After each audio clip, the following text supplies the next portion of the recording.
Good afternoon, everyone. Welcome to our pre-match press conference. We'll start off with Vinny from Sky.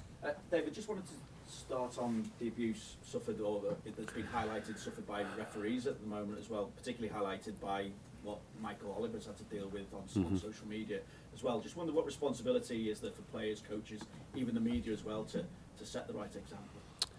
Well, it's a disgrace that any of the referees would come for any criticism, because they do an incredible job. I believe that we've got the best group of referees there is in Europe. I've always thought that. I've had a chance to work in Spain, and I still think that the referees over here are the best ones there is. And it's terrible that people would do that. But we're in a world, sadly, where whether it be referees or football managers or football players, it can happen.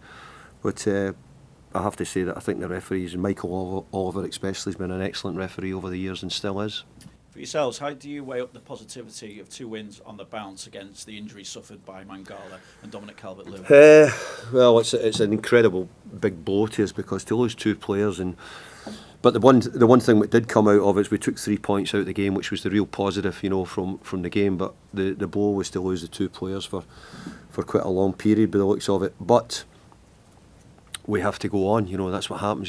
Football clubs do get injuries, and you have to find other ways of getting results and players stepping up and showing what they can do. Any clearer idea of a timescale for Dominic, and will Mangala go back or stay with you? I believe that Mangala will go back. I think we're waiting for the surgeon to clear it, and I think he'll be operated on in France, as far as I know. Dom isn't as bad. Dom doesn't need any surgery. He's been checked, so from that point of view, it's not a good injury, but it's maybe not quite as bad as we first feared when we got it. So from that point of view, we're hoping that might not be as long as maybe first expected. So I hope that he will play again this season. Absolutely, yeah. With Mangala then, and that loan, does that enable you or make it a little bit easier to move in terms of the transfer market and then bring another player? Well, I think what it means is we probably are even more reason for that we need to bring in some players, which we know. So we're not. It's not that we don't do that, but we know that it's just so difficult to get maybe players in what we want.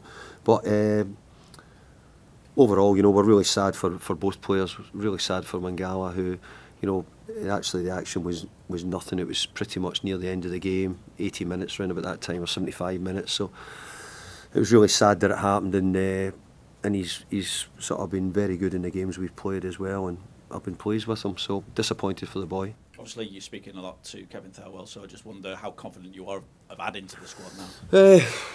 Confident at the moment has become difficult, because it's certainly not for the want of trying, let me tell you. So I know behind the scenes, and for all the Evertonians, we're really out there trying to find things that we can bring in, but undoubtedly we're still hampered with PSR. I'm really jealous of watching a lot of teams who can maybe attempt to go for a lot of players at expensive prices. At the moment, we're not quite there, but we don't want to get ourselves in a position what we've been in before with points deductions, etc. So we have to be really mindful of what we do, and all I can say is I hope the supporters all understand that and go with us. We hope to bring in some players, but maybe it's not the ones which, if we really had the money, we'd be trying to do. And again, this weekend you have to go with what you've got. I just wonder how pivotal, one game obviously doesn't make a season, but how pivotal do you feel this one game, given the respective positions of the two sides, could be to the aims that you had when you came in? I get that, but the last thing our players need is any more pressure on them. They've worked under so much pressure recently. They're just beginning to get a lot of belief back in it. We need the supporters to look at it that way. I think Leicester have improved recently, and I think they look as if they're playing better. So I hope that we can get another good result. It'd be really important, but I'm not going to load up the pressure on our players at the moment. I'm going to try and keep them as calm as I can, and hope that the crowd get right behind them and support them and give us everything we need. And I know you had a feel for the club anyway, but you were at the Everton in the Community Showcase the other day as well. I just wonder whether that, or how much that reinforced the feel that you had for the place. Well, if there's one thing I've always thought about Everton, I think it's got community running through its veins. I think it does unbelievably good work in the area. But I said at the time as well, I think people should never forget the good work that football clubs do in communities. It's not just Everton. I've had a chance to see it at West Ham as well. I think they try and give an awful lot back in. So there's so many people put time and effort in, and as we said, there's a lot of people get criticism maybe on social media, but there's an awful lot of people behind the scenes doing good work in communities where there's a lot of deprivation at times at the moment, and some people struggling with different aspects. And I think that Everton do a brilliant job. Just finally from me, David, a couple of things to check. Dwight McNeil, any update? Has he had surgery yet? And Chimity as well, any further time scale? Yeah, Dwight's had a minor surgery. I've just spoke to him as I walked into the press conference. It's the first I'd seen him actually. He's back in the building. So hopefully hopefully this will be the sorting out his injury, which was a little bit difficult to sort of diagnose. But hopefully this will help and get him back. And Chimity? Chimity's back on the grass today. I'm getting told maybe 4 weeks, 3 to 4 weeks, we might have a chance of getting him back. But obviously that's him. I think his first day was back today and was out with the physios. Thank you. Thanks, Vinny. We'll go to Ellen at Premier League Productions. Hi, David. You mentioned the pressure that the players were playing under, particularly around the start of the year and through the first half of the season. Illiman and Jai spoke this week about the impact that you've had since coming in, saying a lot has changed in a short space of time. Do you feel you've had to make big changes, particularly when it's come to instilling resilience and mentality in the squad? No, I think this squad have come through incredible times. If you look at the last couple of years regarding being at the wrong end of the table, I think that they've done great to make sure that they were a Premier League club. So I'm getting no doubt they've got that in them.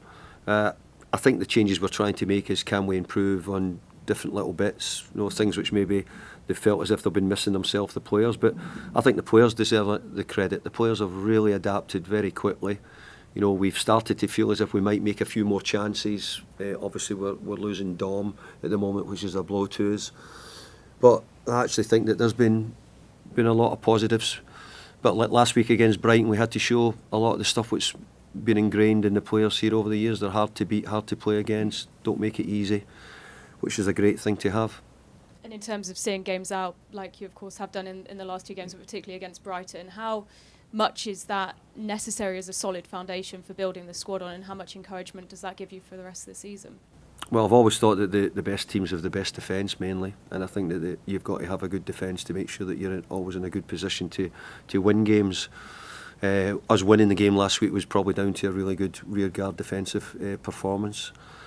So we're going to have to do that, but still try and make more chances, more opportunities to score. We got 3 against Tottenham in the last home game. So the idea would be to try and see if we can do something similar.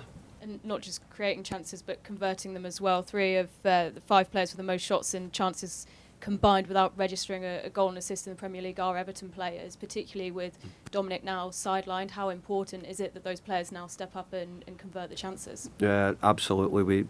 I don't think we're necessarily a side at the moment who's going to be making bundles of chances.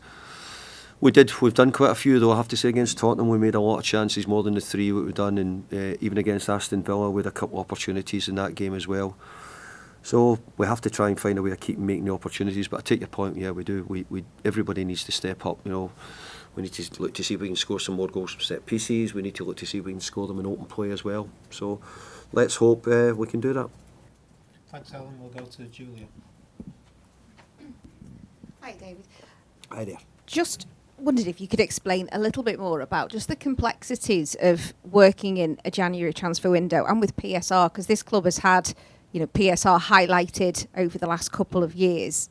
Has it surprised you how difficult it makes it to operate? Yeah, I've got to say I've been really surprised in the way it's restricting the football club here. Everton's a huge football club, and it should be competing with many of the big clubs in the country here that we've got, and hopefully spending in a way where it's right and challenging for the big players which are out there and available. There's not that many in January, to be honest, and I think that I'm just beginning to see it myself. I'm just beginning to look at it and say I understand a little bit more about the PSR. We've still got a little bit of work to do with that. It's hindering us maybe going and being what does David Moyes really want, and what do I really want to bring to Everton just now is not really what I can do. But I know that I have to find a way of getting players in who hopefully contribute in some way. But as a manager, you always want to sign the best players you possibly can. I want to sign people who I think the supporters will be excited by and would love to come and see. And just at the moment, we're all just a little bit hindered with what's been left over. But we're nearly there. We've got good new owners in who I feel will change that, but maybe not till the summer.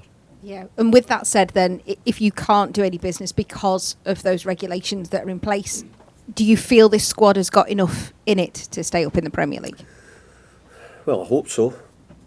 We're going to have to work at it. Well, the last two results would suggest that we've done quite well. But I'm not daft enough to get carried away on that. I know that it used to be 40 points, it was, I think, to stay up. I don't think it'll need as much as that this year. But I certainly know that we're going to have to win quite a few more games in the run-in to make it happen. So I hope the squad's strong enough if we don't get MD.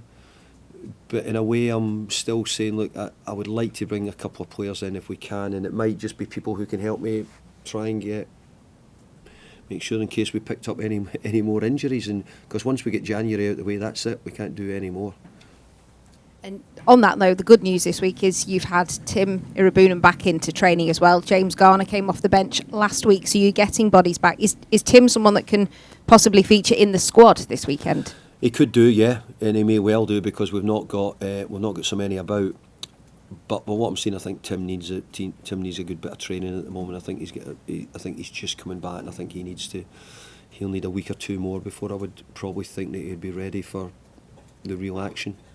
And with the fact that strikers are low, they're difficult to come by in January as well. Michael Keane has been used in the past up front. Is he somebody that you would consider putting up front? And how difficult is it? You know, he's really a defender. Changing that position for him? Well, let's be fair, he's not a centre forward, but everybody seems to tell me that he's always done quite well. I remember him from years ago, and he played very well for Burnley before he came here as well. And when he was at United, I had him for a while. So I do think that we're probably we're going to try anything. No, we're going to need everybody to try and be adaptable, flexible, and see what possibilities we've got. It's not the first thought in my mind, but I might need it. Thanks, Julia. We'll go to Carl from the Press Association. Hi, Hey, Carol. David, just a quick one. You've spoken about the difficulty with transfers in terms of what's available to you. How much can you quantify how much of a compromise you're looking at having to make in terms of level? Well, I understand the position. I've come to other football clubs in a position similar to this and built on it and found a way and tried to improve the level of the players and the quality. And recruitment will always be the most important thing, I think, for most football managers anywhere, trying to recruit correctly. I think that this football club should be buying in a market where we can compete and challenge other teams. At the moment, we're not in that buyer's market, I don't feel. I've got to say this market in general is a bad market, if we're being honest. What's happening, I think there's only been maybe 11 or 12 deals. Maybe there will be, maybe today it may change, but I think it's been a slow market. But I think overall I can see now why maybe the last few years at Everton it's been so difficult. The people who've had to work under the restrictions have done a remarkable job, because it's not good when you see other teams buying a lot of top players and you're saying you can't get involved in trying to get in the action, really, because it's just out with our reach. But I'm quite confident with the new owners coming in the summer and we get cleared off it, then we'll hopefully start to get a bit closer to being able to challenge. Is there any benefit in the short term to taking a gamble with a player who maybe you might not think would be good enough, or is it just a question? Well, that's it. It's really the question. I think that we probably may have to do that. We may have to take some players. But there again, you're saying, well, don't waste your money.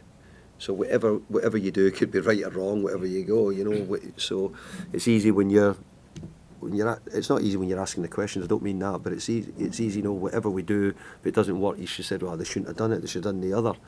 But when you're sitting in the position, you have to make a decision of one of them. You have to try and.